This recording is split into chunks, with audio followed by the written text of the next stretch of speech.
got a check engine light that came on, and I went ahead and read that code. It's saying it's a oxygen sensor. But before I cleaned my mass airflow sensor, I had 3 codes. Now I'm down to 1, and it's saying it's an oxygen sensor downstream. So what I'm thinking, that's not something I'm looking to replace because it's not going to do any good. For one, downstream is after your catalytic converter, and a long time ago, I'd say 10 or so years ago, let's say it's 2021, this probably happened in 2008-ish area, maybe 2009. I took my car in to Mazda dealership, and I had them look at it because my car was running like crap, and turns out it was my mass airflow sensor back then. Surprise, surprise. So that's when, on my other video, I said I had it replaced. That's when I got it replaced. Okay, so they were trying to tell me it was my catalytic converter. So I took off the catalytic converter and I gutted it. So that downstream O2 sensor is going to be trying to read. You see how people just pull out in front of me? I think my Mazda is invisible because that's been happening so many times. But my downstream oxygen sensor is not going to be able to read accurately. It's going to be reading what it thinks it should read, you know?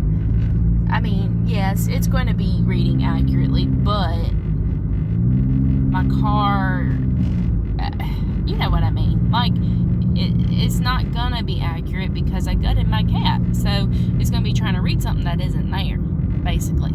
So, I've read where people put a defouler, or anti-fouler, whatever you want to say, to kind of trick their system. I'm having to drop something off for my daughter real quick, so I'm going to pause y'all and hopefully remember what I was saying when I get back. I will try to remember what I was saying.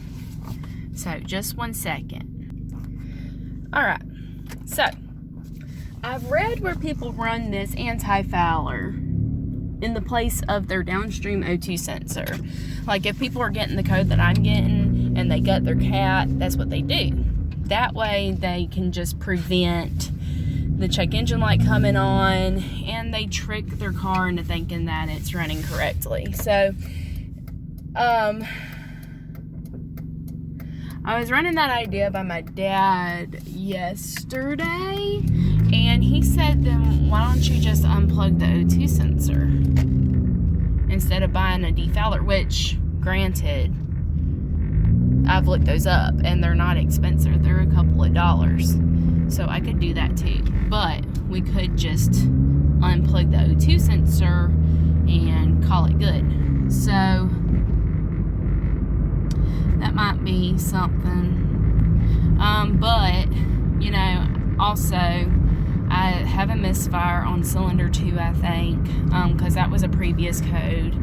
And when I was at the stoplight yesterday, I felt it misfire, and I felt a hesitation. So I might have to go ahead and do the spark plugs, wires on here. Might have to, I don't know if it has cool packs. I don't remember.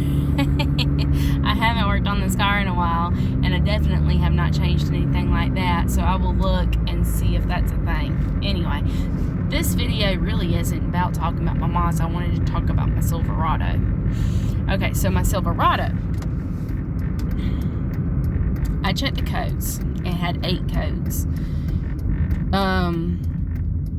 2 of them repeated. So really, in reality, it had 4 codes. Okay, I got O2 sensors for both upstream, and I got spark plugs, and I got wires. So far, and I got brake lights. Fix the brake light. But we installed the O2 sensor Me and my husband installed the O2 sensor yesterday, both of them, and I cranked her up, and it still runs like doo-doo. So I'm going to this AutoZone right here. Make sure people see me. They seem to not see the Mazda. So what was I saying? Oh, okay. So we did the O2 sensors, cranked it up, still runs the same exact way. So these little speed bumps in this parking lot are like, if you don't have a problem with your car before you come through here, they want to make sure you have a problem with your car after you come through here.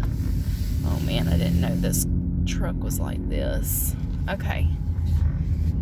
So it still ran bad. AutoZone, not being sponsored by them, so there's that.